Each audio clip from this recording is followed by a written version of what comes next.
Welcome to The Way Home with Laura Smith, the show that brings you wonderful guests, helpful advice, and uplifting stories. The Way Home. Live inspired. Here's your host, Laura Smith. So many interesting authors I have had on over the last several weeks, and people often say to me, my gosh, where do you find these fascinating people? Less, I guess, in that department that really, and also I think growing up around the world and then living in New York for those many decades that I did, you do meet interesting people who have had backgrounds that really you think they're like movies. And that's what I said last week during the show as well. They almost read like a film, but they're actually real life. And to actually finally meet people who have lived a life like that seems almost fictional because it's so out of the ordinary.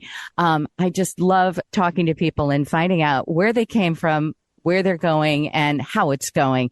So my guest today is Kristen Casey, and she is with us today to talk about her latest book, which is called Casey Dancer. She's also the author of a book called Rock Monster, My Life with Joe Walsh. And wow, it's right there. If that doesn't pique your interest, welcome to the program. Thank you so much for coming on, Kristen. Thanks for having me, Laura. So Casey Dancer, let's just get right to it, right off the get-go. That was your stage name, correct? Yes. I was a dancer. I was an entertainer, and I went by the name Casey. And I had a popular blog at the time, and, everyone has kind of a funny or catchy moniker, and I went by Casey Dancer. So that's what I was known by back in the aughts, 2006, 7, 8, 9, 10. In your first part, well, you had, should I say a tumultuous life? Why don't you explain to us how you grew up and what kind of your life was and the kind of dancing that you did? And let's talk about the trajectory of your life and to where you are today. It's incredible. Okay, thank you. Yeah, tumultuous is definitely a word that I use. I was actually raised in what looked like a perfectly ordinary middle-class Catholic family. And, my family is fantastic. My siblings are great. My parents are fantastic. I love them very much. But, Mom and I just had a real difficult time of it. She was just stressed beyond belief. We both dealt with depression, and I grew up, started getting kind of angry around puberty, and we butted heads so badly for most of my teenage years that it developed into a rebellion that very quickly spiraled into alcoholism. I was a full-blown alcoholic in my teens and dabbled in drugs, serious drugs. Meth was the first one at age 18. Thankfully, I got out of that one fairly quickly. But I had spent all my college loans and grants on drugs and was desperate for work at 18. I had rent to pay and a roommate to honor. And so I had to take the first job I could get, which was stripping. And this was back in the 80s. And back then, clubs were very, there was a lot more etiquette and boundaries and more bouncers, and things were just a little bit less crazy and raunchy and chaotic as they eventually became. Yes. And during those years, I had a lot of fun. I enjoyed the work, although my alcoholism really took over because I was getting free drinks every night. And then around that time at age 20, I met a rock star who was coming through town, and a friend of mine introduced us, and we just fell crazy in love, really kind of overnight. And then my life got a lot crazier because he was not only an alcoholic, but he was a coke addict. And so I then very quickly spiraled into cocaine addiction, and that morphed into crack addiction. And by the time I was 25 and we were engaged and still very much in love, but having zero relationship skills, we just couldn't make it. We fought all the time. Things got violent a little bit here and there.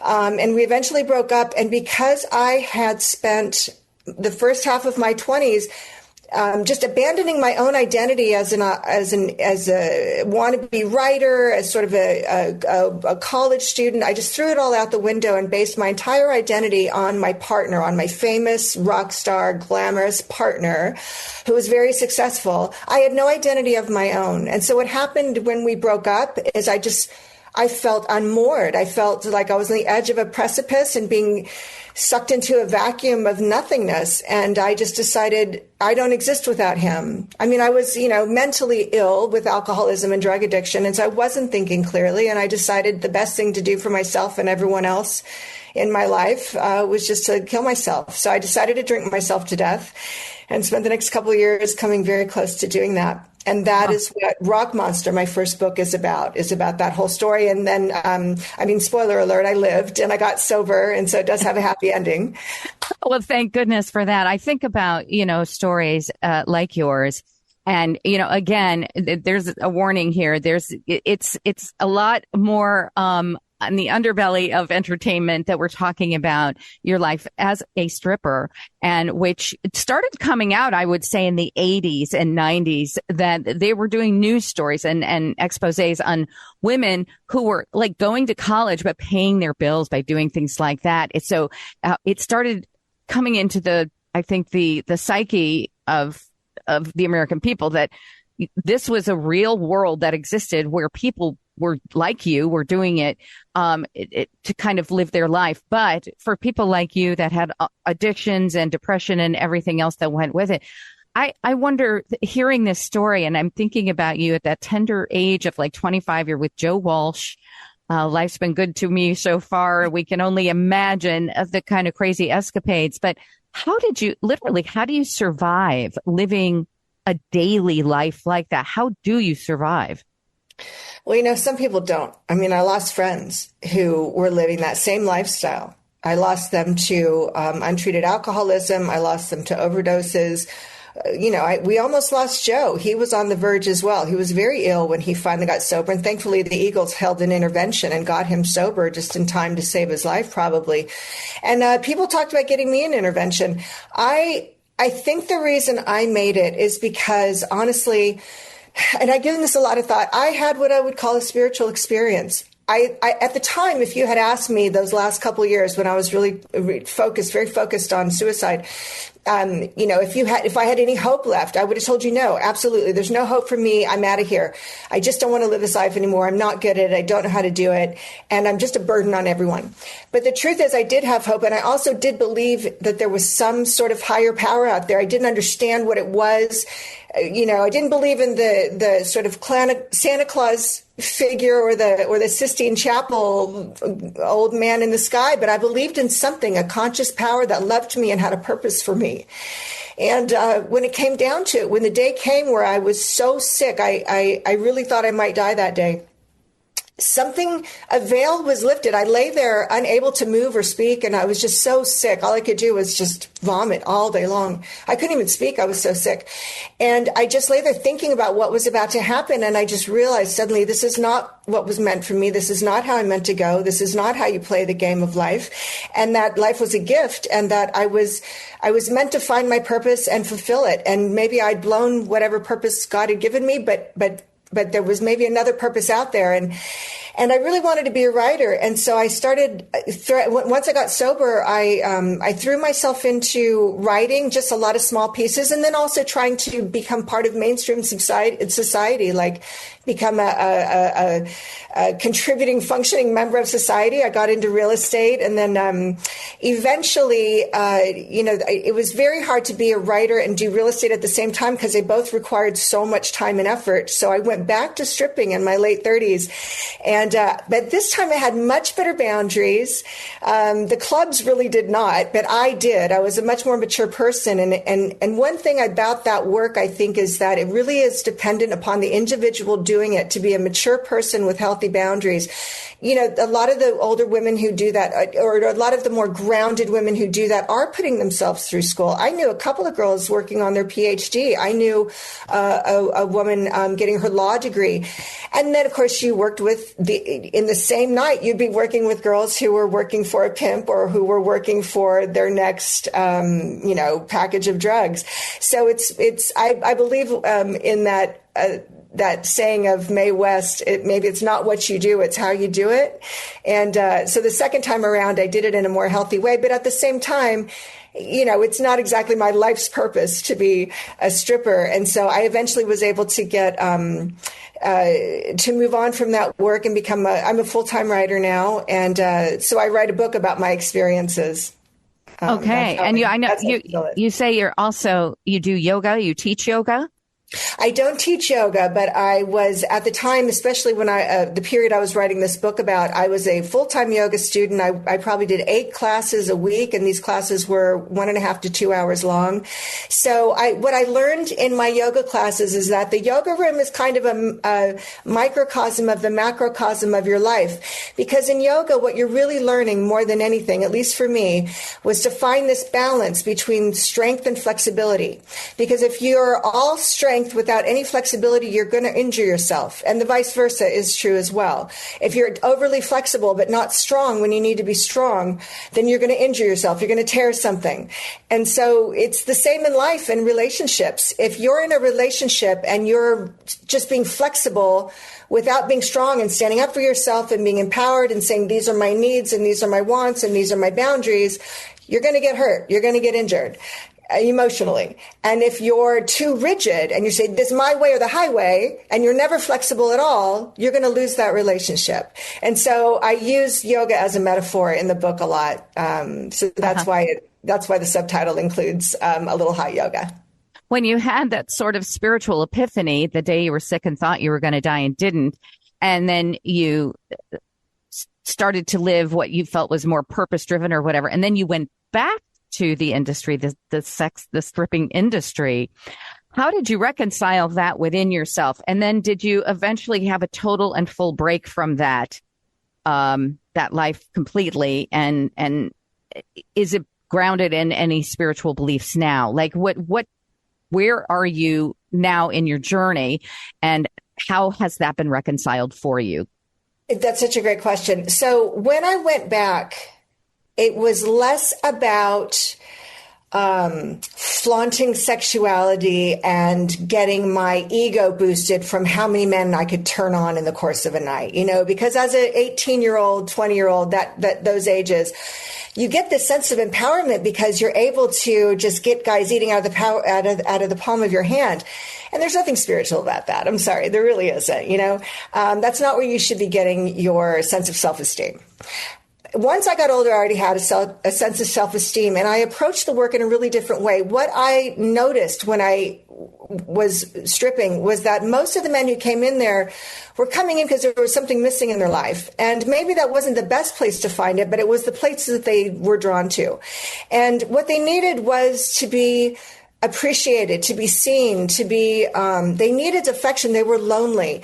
They were being neglected. They were maybe men who weren't good at dating. They were awkward, or maybe they were men in very unhappy relationships, or men that, weren't good at relationships. Maybe they had a great wife, but they didn't know how to be a good husband. And so they just ended up feeling ostracized and lonely. And I just thought, I had so much compassion for them that what they needed was a certain type of nurturance. And I also believe that sexuality is a gift from God, and I believe that as a stripper, you're not technically having an affair with any of these men, but a lot of times there's a lot of talking that goes on, and sometimes they just need to be appreciated and heard.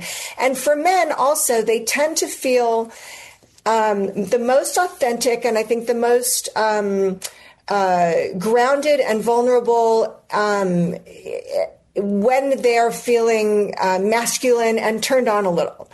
And so for me, it was kind of a joy to go into work and see these men who kind of come in and they're overworked and they're underappreciated, and they just have a pretty girl to talk to and a pretty girl to turn them on a little bit, and then they go on their way. I mean, to me, it was I don't know if I would call it exactly good, clean fun, but to me, there was a sense of I was doing some good in the world. And it wasn't something I wanted to do forever. It was sort of a stopgap. But eventually what happened is I ended up getting certified as a sexuality counselor, and I became an intimacy coach, and I started working with men in a different vein, men who were struggling to learn how to connect with women that they were dating with, men who had a lot of self-consciousness and didn't know how to go to a party and talk to a girl, or men who had just gotten divorced and were terrified to hit the dating scene because they'd been with the same women for a long time. I worked with a lot of 40-year-old virgins, men who had a lot of sexual trauma or just other types of trauma in their past, and they were unable to really date effectively or form healthy, deeply intimate relationships. It was a type of counseling. It wasn't therapy because I wasn't licensed, but it was very therapeutic, and I was a certified counselor. And if I hadn't had 14 years as a stripper crawling around inside men's head as I did, I would never have been as good a counselor as I was. So it sort of brought me full circle to what the work I think I was really supposed to be doing. How interesting.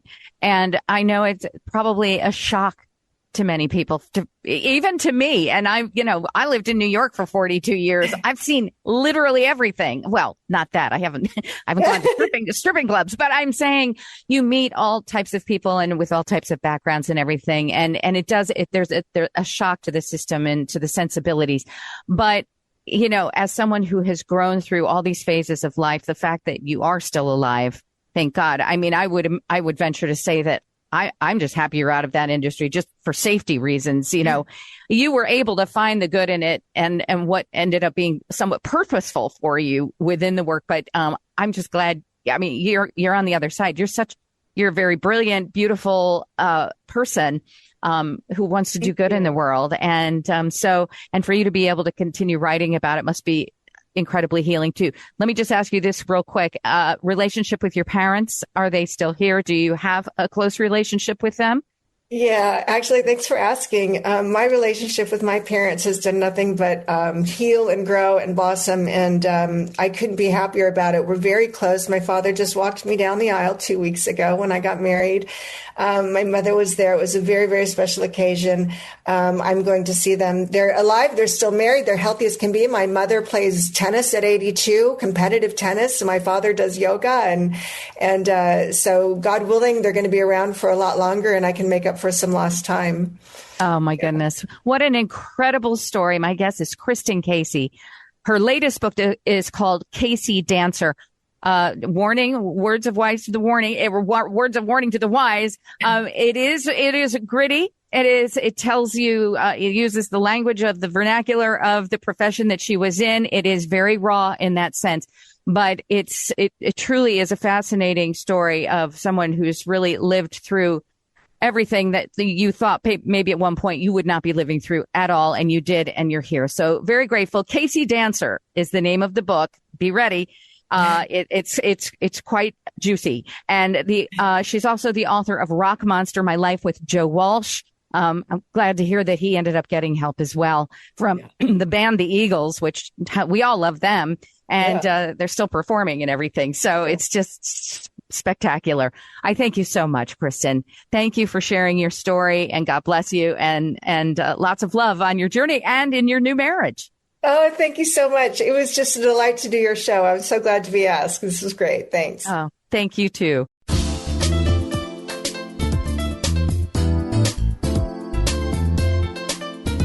You're listening to The Way Home with Laura Smith. Once again, here's Laura.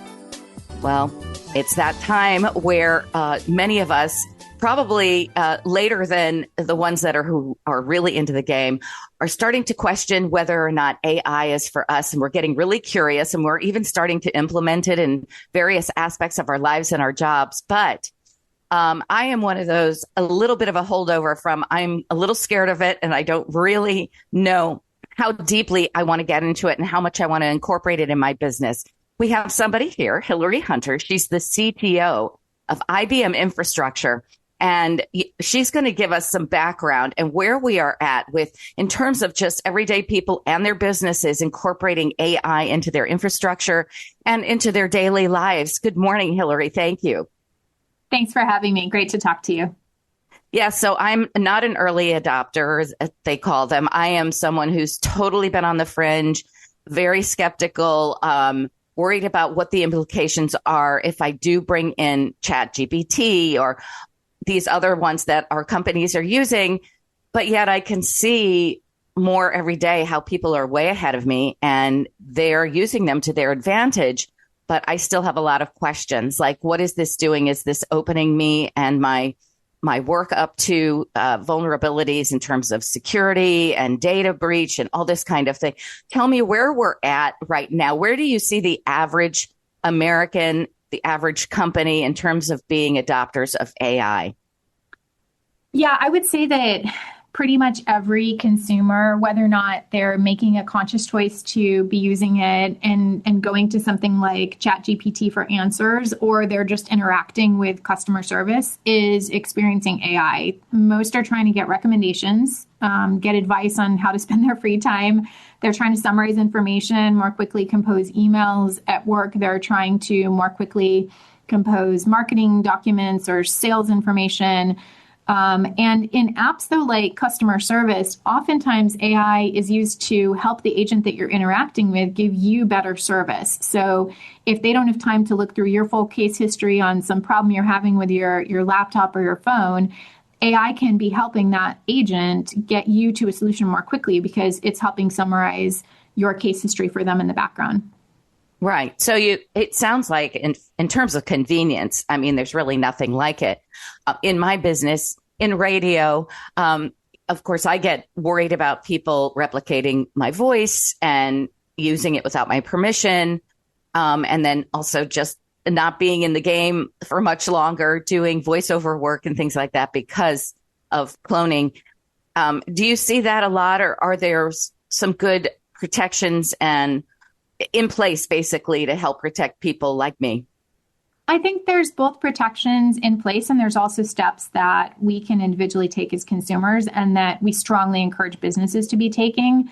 I think as a consumer, oftentimes people flick pretty quickly through the terms of different products and apps and such that they're using. And I always encourage people just to take a pause and even just educate yourself through searching online as to how your data may be used and make sure that you're comfortable with that.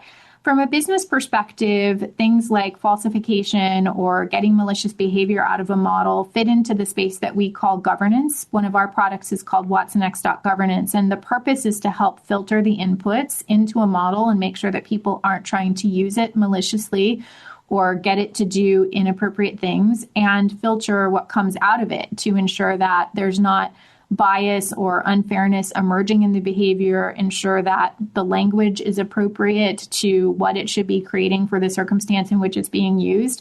And so when businesses are addressing this question, they're really talking about the topic of AI governance, of ensuring that they understand how their AI is being used and that it's being used appropriately, and that the AI itself is behaving in a safe and accurate manner. That's good to know. And I'm assuming that IBM is probably in the forefront of a lot of that, helping consumers understand it more and use it more responsibly. Yeah, we're largely a B2B business-to-business company. We service some of the world's largest enterprises that have our consumer data, everything from retail to healthcare to financial services. And one of the things that I share to people that are asking these questions is last year, for example, we did something called the AI Adoption Index, which was a study where we were asking organizations the kinds of things that they were thinking about in implementing AI. And I think it's important for consumers to know that 57% of respondents, for example, said that they hadn't implemented AI or had put the brakes on a certain application because they were worried about data privacy. Data trust and transparency were coming through as concerns as well. And I think it's important for consumers to know that much of the C-suite, the CIOs, the chief technology officers overseeing these things in these companies that are stewarding our data are just as concerned about a data breach or inappropriate use as you and I as consumers are. And they're looking to partner with companies like IBM that for decades have had safety, trust, security in mind in how we do computing, in how we do infrastructure, and how we do IT, and how we do cloud. And carrying forward that same set of value propositions into the AI era can help these companies that steward our consumer data do so in a responsible way. I do hear the name IBM and I instantly think, mainstream, someone that has my best interests in mind. I mean, it's just a legacy brand. And so I can imagine it's important for you guys to always help consumers and help us get there more easily. Can you tell us a good website to go where we can get more information? And for people like me who just really are not totally into it and don't understand it fully yet. Yeah, for those that are looking to understand a little bit more of the background behind what's happening, the infrastructure to help create AI, I'd recommend the website ibm.com/AI IBM-infrastructure. Okay. AI-infrastructure. AI-infrastructure. All right. Thank you so much. You've eased my fears just a little bit, and I appreciate that so much. That is Hilary Hunter, CTO of IBM Infrastructure. Thank you so much. Appreciate it. Thank you, Laura. Great talking to you. Thank you all. And thank you all for listening to The Way Home this week and to my wonderful guests. And may you all have a wonderful week that is safe, that's happy, healthy, and full of lots of miracles as well. I'm Laura Smith. See you next time from The Way Home.